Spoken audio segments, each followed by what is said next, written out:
আসসালামু আলাইকুম বন্ধুরা, সবাই কেমন আছেন? আশা করি সবাই অনেক বেশি ভালো আছেন।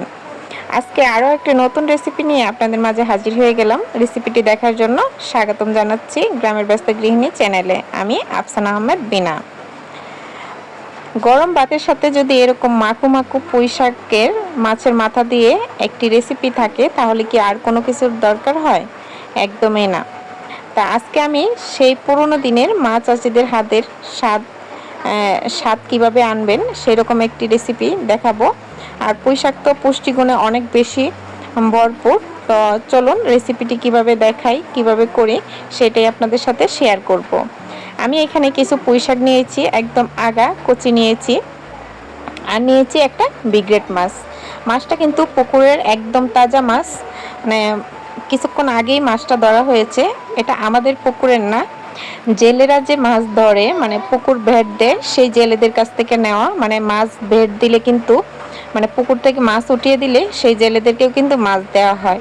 আর তারা হয়তো পরিবারে রেখে বেশি হলে বিক্রি করে দেয়। তো এমনই একজন আমাদের বাড়ির পাশে দিয়ে যাচ্ছিল মাছ নিয়ে। তো আমরা দুইটা মাছ রেখেছিলাম, একটা মাছ আগেই কেটে ফেলেছি, আরেকটা মাছ আপনাদের সাথে শেয়ার করলাম। তো এই যে মাছটা এখন আমি কেটে কুটে ধুয়ে পরিষ্কার করে রেখে নিয়ে এসেছি। শুধু মাথাটা নিয়েছি আর পুঁই শাকগুলোও কেটে নিয়েছি। পুঁই শাকের ডাঁটার সাথে একটা আলু দিয়েছি। এখন রান্নাতে চলে এসেছি।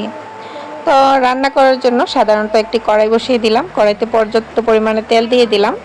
তো পুঁই শাকের মধ্যে একটু তেলটা যদি বেশি দেওয়া হয় না, তাহলে কিন্তু পুঁই শাকটা দেখতে ভালো লাগে তেলতেলা। তো একটু তেলটা বেশি দিয়েছি পরিমাণের থেকে, অন্যান্য তরকারির থেকে একটু তেলটা বেশি দেওয়ার চেষ্টা করবেন, তাহলে পুঁই শাকটা কিন্তু খেতে দুর্দান্ত হবে।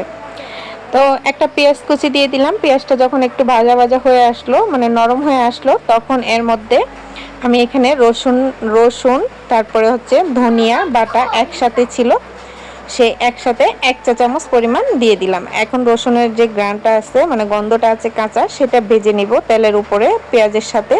একটু সময় নিয়ে ভেজে নেবেন, তাহলে কিন্তু গন্ধটা চলে যাবে।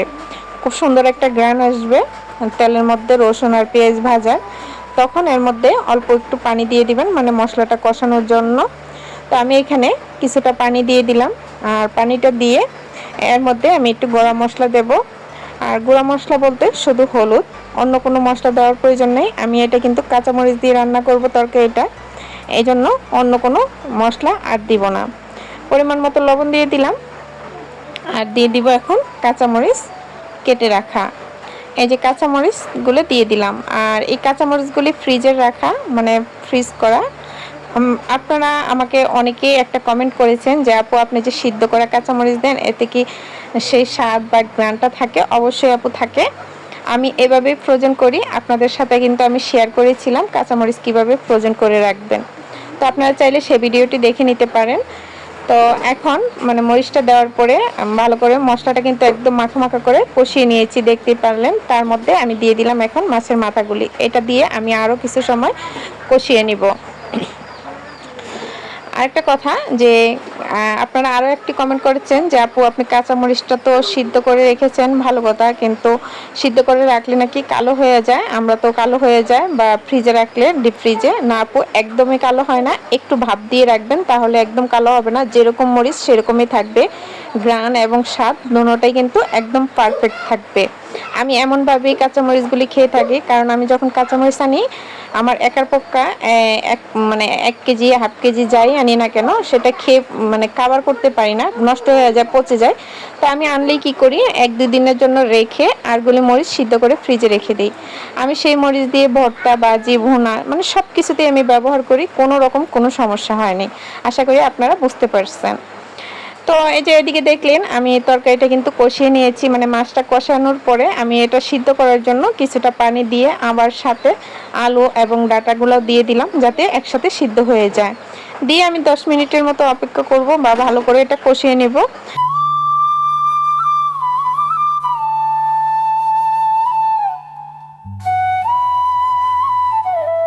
আর কষানোর পর এই যে দেখেন কিছু কাটা খুলে আসবে, যেহেতু কাঁসাটা দিয়েছি মাছের মাথার। আর এগুলি কিন্তু একদম বড় বড় কাটা, চাইলে আপনারা এইভাবে হাত দিয়ে উঠিয়ে নিতে পারেন, আর না চাইলে কিন্তু না ওঠালেও চলবে, পরবর্তীতে উঠিয়ে নিবে। আর যেহেতু এটা ছোটো কাটা না, তো খাওয়ার সময় কোনো ঝামেলা হবে না। তো আমি কিন্তু উঠিয়ে নিচ্ছি, এই যে দেখেন হাত দিয়ে কিন্তু একবারে উঠিয়ে নিতে পারতেছি, যেগুলি বড় হাতে দেখা যাচ্ছে চোখে, সেগুলি আমি এভাবে উঠিয়ে নিচ্ছি। মাছের কাঁটাগুলি বাছা হয়ে গেলে এখন দিয়ে দিব আমি শাকগুলিতে কোনো ডাটা নেই, ডাটা তো আমি আগেই দিয়েছি। আর পুঁইশাক সিদ্ধ হতে কিন্তু একদম বেশি সময় লাগে না, আর আমি একদম বেশি সিদ্ধ করব না। এটা কিন্তু একটু সিদ্ধ কম হলেই শাক খেতে কিন্তু ভালো লাগে। এখন শাকটার সাথে আমি খুব সুন্দর করে মিক্স করে নেব মাছটাকে এবং মশলাটাকে, যাতে খুব সুন্দরভাবে মিশে যায়। আর এভাবে কিন্তু নেড়ে চেড়ে মিশিয়ে নিতে হবে। আর যদি শাকের কালারটা ঠিক রাখতে চান তাহলে কিন্তু কখনোই এভাবে শাকের উপরে ডাকনা দিবেন না। তা আমি কিন্তু এখন ডাকনা ছাড়াই রান্না করব। আর এই যে দেখেন আমার শাকের কালারটা কিন্তু মাশাআল্লাহ যেরকম ছিল সেরকমই আছে, একদম সবুজ সবুজ শাক রান্না হচ্ছে। আর বাইরে কিন্তু বৃষ্টি আসবে, বাতাস হচ্ছে। এখন সকালে বৃষ্টি আসে, দুপুরে বৃষ্টি আসে, মানে বৃষ্টির কোনো শেষ নেই বা কোনো টাইম টেবল নেই, যখন মন চায় তখনই চলে আসতেছে। তো এই বর্ষাকালটা কিন্তু অনেক বেশি ভালো লাগে, আবার অনেক বেশি উপভোগ করা হয়। তবে যাদের হাঁস মুরগি আছে তাদের জন্য একটু কষ্টকর হয়ে যায়। আর এই যে দেখেন মানে আবহাওয়াটা এমন একটা আবহাওয়া, খুবই সুন্দর, খুবই মনোমুগ্ধকর পরিবেশ।